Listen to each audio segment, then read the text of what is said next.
India's list of celebrities runs long. However, very few among these noted personalities of India evoke conflicting feelings of fear, respect and awe together in the minds of superpowers. Awul Pakir Jainala Ben Abdul Kalam, or A.P.J. Abdul Kalam as he is known as, is one such personality. The main force behind India's first successful satellite launch in 1980, and the person behind India's current ambitious missile program. Dr. Kalam says his inspiration comes from history books, which tell the fact that the world's first war rockets were made in India. I was always enamored about this battle, at Srirangapattam. There was a big battle between British and Indian forces. And so it is written some of the rockets used there, So I was interested how in 17th century, 18th century, how did they make these rockets? So I went to that place, Srirangapattam, it's called. So I went that place, tried to find out, what is, who would have done that. But as usual in India, we don't maintain the history. So I have to build a lot of informations. Then one guy from abroad, USA, he had done some research on Indian ancient rockets. There he talks about India's first war rocket. He writes there, this war rocket is available in a museum, artillery museum of Warwick Museum. So I went there and saw that war rocket, a small fellow, tiny fellow. It was frightening in those days. They defeated the British in the first war, Srirangapattam war was defeated. And second war, of course, Tipu was killed. But when they opened his fort, they found hundreds of rockets ready to fire. That means technology, the method of making the rocket, it was there in India. Determined to carry forward the tradition and bring glory back to India, Kalam joined the Indian Space Research Organization and later Defense Research and Development Organization. It is somewhere in 1973, I was appointed as a project director for India's first satellite launch vehicle, which will put Rohini satellite in the orbit. And in 1980, 18th July, we have successfully launched. Of course, every program, there will be a technological problems will come in. Our earlier attempt in 1979, we had a failure. The SLV-3 could not inject the Rohini satellite in the orbit. But that is in July 1980, it was successfully launched and many successes followed. This is my first organization, ISRO, where I worked for nearly 25 years. Then I was asked to take over Defense Research and Development Laboratory that's situated in Hyderabad, of DRDO. I think it's 1982. And there we have to evolve a missile program and design and develop five types of missiles: Prithvi, Trishul, Akash,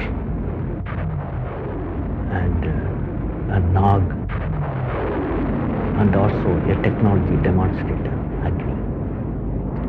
What makes Kalam stand a cut above others is his humanistic view of life, leadership qualities, coupled with determination to strengthen the motherland. Type of person whom you look at around somewhere else, then you will feel you have not met such persons before. And that's, if you want me a one sentence type of expression, she's a sort of a unique person. I know Dr. Kalam for more than 25 years, and what I see in him is he knows every scientist, young scientist, who contributes for the project, and he builds him around his strength. So the scientists feel that he is monitored by the chief of the organization, and he gets into the program more involved, and he goes and reports to him what he has done. So slowly he builds him around his strength and makes him great. Today, if I look back, I see more than 50 to 60 leaders are born in India because of his association.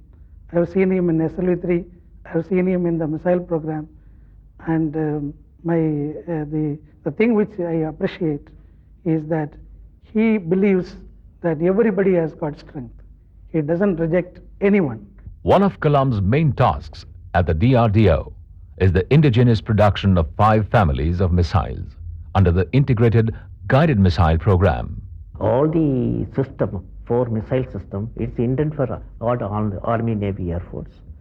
And the Prithvi we have completed the program, Trishul nearing completion, that is surface to air missile, and Nag and Akash, it will go into deployment by 1998. So it's going as per schedule. What makes these 5 weapons unique is that for the first time, India has produced missiles totally indigenously, with no technical or other help from any other nation, and despite restrictive world policies like the Nuclear Non-Proliferation Treaty, NPT, Missile Technology Control Regime, MTCR, and the Comprehensive Test Ban Treaty, CTBT.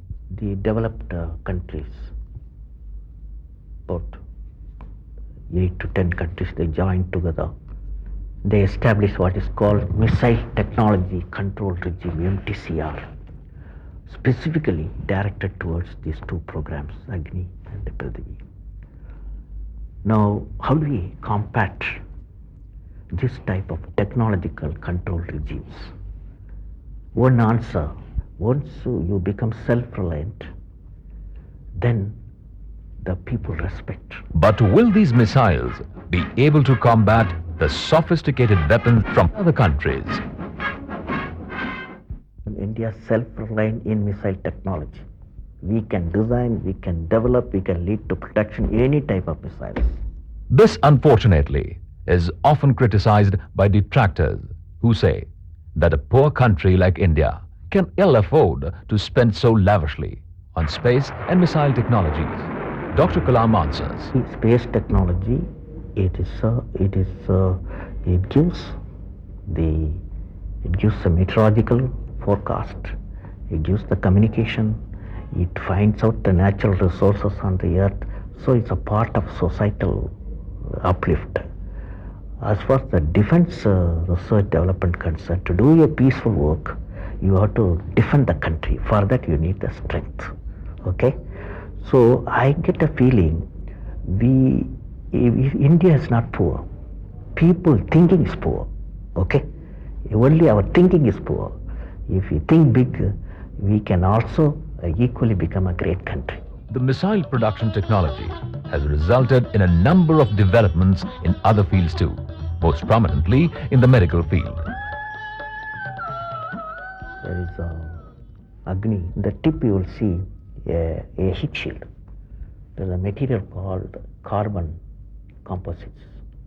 They're very light, it stands about 3,500 degrees Celsius outside when it's re-entered hypersonic speed. But still inside temperature will be like this room temperature. And that material we have developed for that purpose. So one of my friends, medical professor, doctor, he saw that material so light, and he took me to his orthopedic hospital in Hyderabad. He told me, see, such a light material. He showed some of the young girls and boys who were having the FROs, floor reaction orthosis, or calipers, for the polio patients. It was 4 kilograms. caliber 4 kilogram. Then we both team, that is my team and his medical team, my technical team, his medical team, they worked together and brought out the FROs for the polio patients. It weighs 400 grams, 4 kilogram, 1/10. The children were very happy to wear it, very light.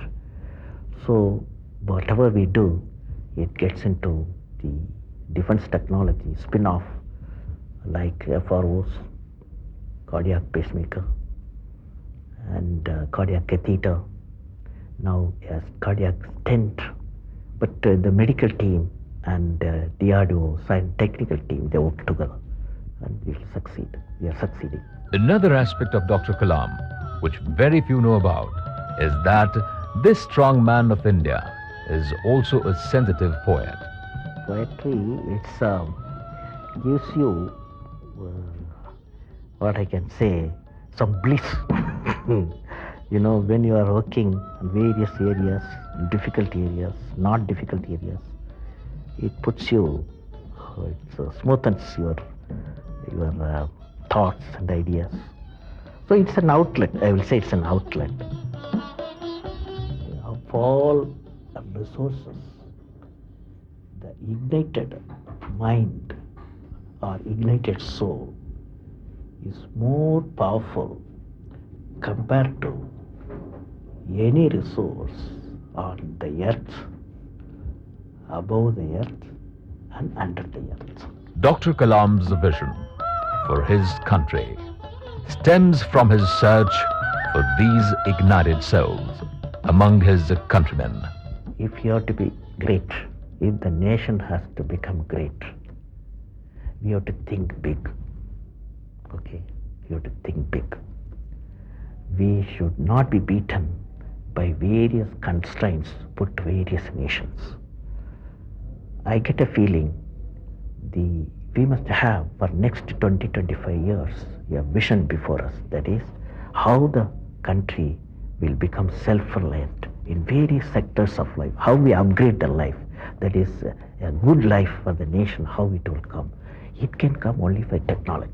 Technology is the tool. So our policy makers to capture as a technology the best tool, it can give the quick results. So technology vision is the best solution for the nation.